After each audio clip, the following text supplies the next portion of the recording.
আজকে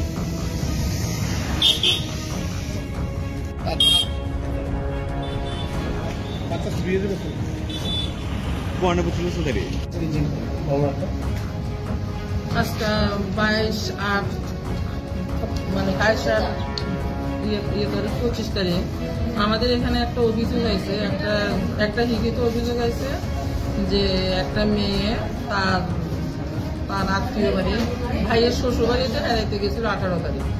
তো গত 21 তারিখ মেয়েটাকে নিয়ে তার ভাইয়ের শালা ইয়েতে আছে, স্টেশনে আছে, উদয়পুর মাথা ইয়েতে স্টেশনে আছে ঘুরতে একটা মারুতি গাড়ি নিয়ে।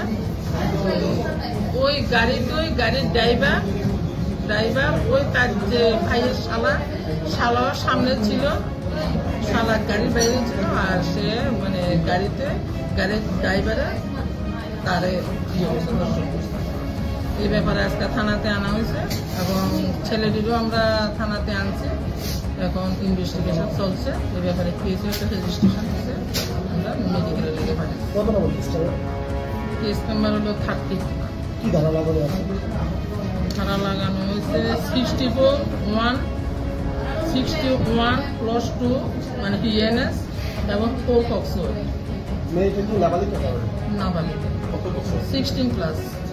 আজকে কি যাদেরকে ডিটেক্ট করেছেন তাদেরকে জিজ্ঞাসাবাদ চলছে? এখন জিজ্ঞাসাবাদ চলছে। আজকে কি কোর্টে তোলা হবে? না, এখনো বলতে পারি না, আমরা আন্ডার ইনভেস্টিগেশনে আছে।